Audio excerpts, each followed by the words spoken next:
Hi, Anna. It's black and white. Hi. Yeah. Anna. Yes. We got a big crowd. All right. Hello. You're going to give me that mic? After I'm done. I think we're ready to get started, right?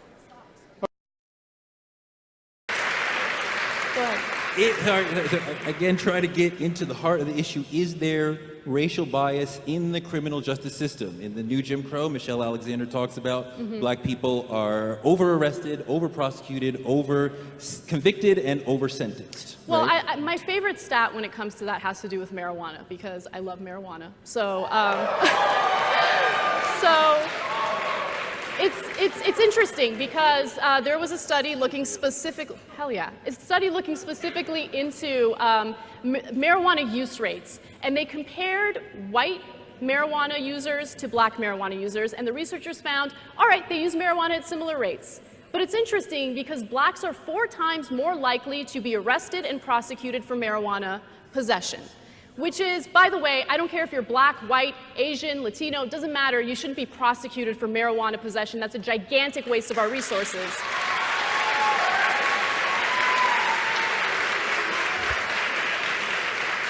But I found that study so interesting because, again, we're talking about similar rates. But why is it that one group gets targeted more often than the other group? Oh, I'm so glad you brought this up.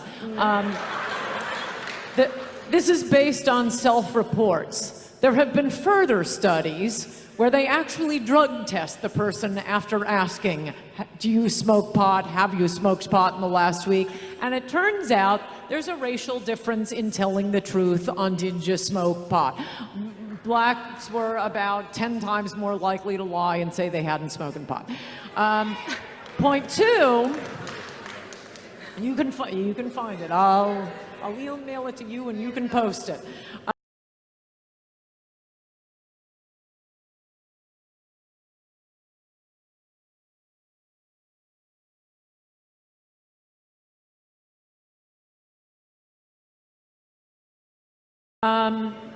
But the second point is, nobody goes to prison for possession of pot. Nobody goes to prison for possession of pot. Nobody goes to prison for possession of pot. That's untrue. More than... Untrue.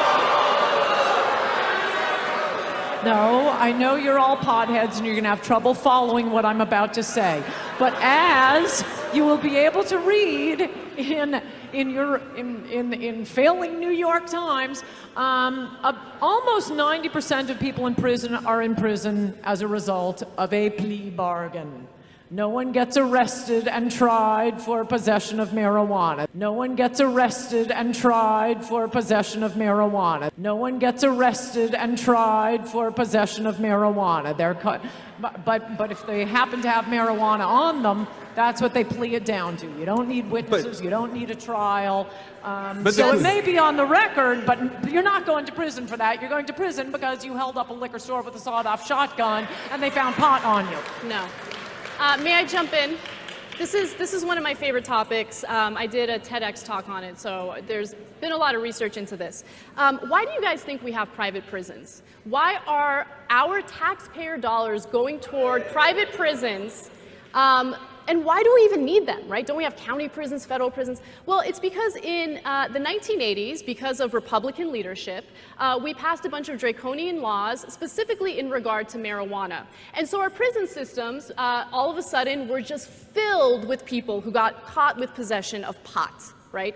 And so, these entrepreneurs see that there's some, there's an entrepreneurial opportunity here. And so you have the emergence of Corrections Corporation of America and Geo Group. And guess what they did? They're like, give us your nonviolent drug offenders and make us rich. So your tax dollars aren't really going to welfare recipients and all these little guys that people want to distract you with. They're going to private industries like private prisons who have a vested interest to criminalize nonviolent individuals, particularly those who get caught with drugs. Should marijuana be legal? No, you can legalize all the drugs you want once there isn't a welfare state. But no, marijuana makes people retarded. especially when they're young. We've got enough busboys. We're bringing in busboys by the million through our immigration policy. We do not need a country of busboys. We're destroying the country. Should marijuana be legal? Absolutely. In fact, I wish you would smoke a joint and relax a little bit. Marijuana does not make people the word that you just said, which is ridiculous. How many of you guys don't have to raise your hands if you feel uncomfortable? How many of you guys smoke pot? Okay. Yeah.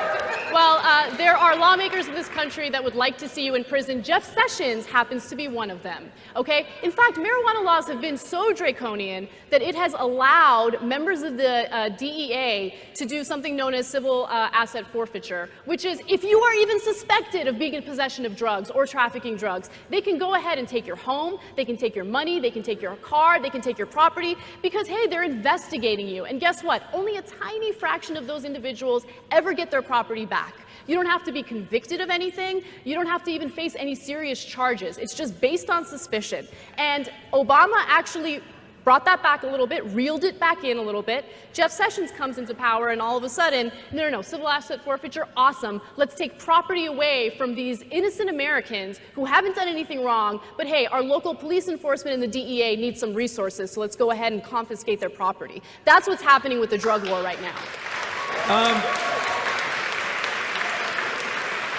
Our time is up. This has been extraordinary. I think this is what Politicon is about. Both sides talking, arguing passionately. Thank you guys. Thank you, Ana Kasparian. Thank you, Ann Coulter.